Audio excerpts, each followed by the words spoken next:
सावन में शिवलिंग पर चढ़ा हुआ बेलपत्र खाने से आखिर क्या होता है। शास्त्रों में बेलपत्र को कलयुग की संजीवनी बूटी कहा गया है और बताया गया है कि जो बेलपत्र महादेव पर अर्पित कर दिया जाता है वो ब्रह्मांड की सकारात्मक ऊर्जा का भंडार बन जाता है। बागेश्वर धाम सरकार पंडित धीरेन्द्र कृष्ण शास्त्री जी का कहना है कि महादेव पर अर्पित किए हुए बेलपत्र को खाने से आप अपनी कैसी भी बड़ी सी बड़ी बीमारियां हों उससे मुक्ति आराम से पा सकते हैं और 40 वर्ष तक अपने शरीर को 20 वर्ष के जैसा जवान और स्वस्थ रख सकते हैं। तो अगर आप भी जानना चाहते हैं कि क्या है सावन में शिवलिंग पर अर्पित किए हुए बेलपत्र को खाने से क्या होता है, क्या सही तरीका है, तो इस वीडियो को अंत तक जरूर देखिए।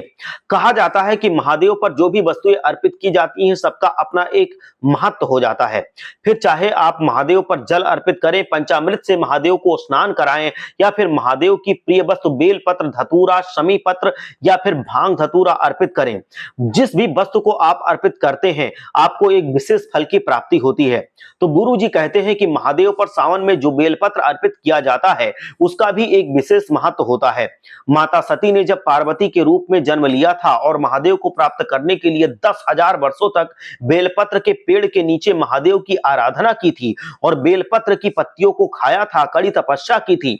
जब उन्होंने भोजन त्याग दिया था तो बेलपत्र को खाकर ही उन्होंने अपना जीवन निर्वाह किया था और फिर महादेव ने प्रसन्न होकर पार्वती जी से विवाह किया था। तभी से महादेव ने बेलपत्र को स्वीकार कर लिया। बेलपत्र उनको पार्वती के जैसा ही प्रिय हो गया और कहा जाता है कि जो भक्त सावन के महीने में महादेव को बेलपत्र अर्पित करेंगे उन्हें महादेव की विशेष कृपा प्राप्त होगी। गुरु जी का कहना है कि महादेव पर बेलपत्र अर्पित करने का एक वैज्ञानिक कारण भी है। जिस तरह अग्नि में एक चम्मच घी डालने पर 10,000 तोला ऑक्सीजन वातावरण में फैल जाता है, उसी तरह महादेव पर एक बेलपत्र उल्टा करके चढ़ाया जाता है तो उसे जो सकारात्मक विस्फोट होता है उससे आपके शरीर में मौजूद 4,000 कीटाणुओं का तुरंत ही अंत हो जाता है। जो बेलपत्र महादेव पर अर्पित होता है उसमें सकारात्मक परिणाम आ जाता है। अगर आप उसे खुद खा लेंगे तो वो आपके शरीर की जितनी भी बीमारियां होंगी उनको आपसे दूर कर देगा। गुरु जी का कहना है कि आपको चाहे लीवर से जुड़ी हुई परेशानी हो, चाहे किडनी से जुड़ी हुई परेशानी हो, चाहे आपको वात का दोष हो, चाहे पेट में डायलिसिस चल रही हो या फिर आपका हाजमा खराब हो गया हो, तो आपको सावन के महीने में 1 लोटा जल के साथ साथ 3 मुखी बेलपत्र अर्पित करना चाहिए। उसके बाद आप अगर इसी बेलपत्र को आप महादेव के मंदिर में बैठकर उन्हीं के सामने खा लेते हैं तो आपके पेट की जुड़ी हुई सारी बीमारियां खत्म हो जाती हैं।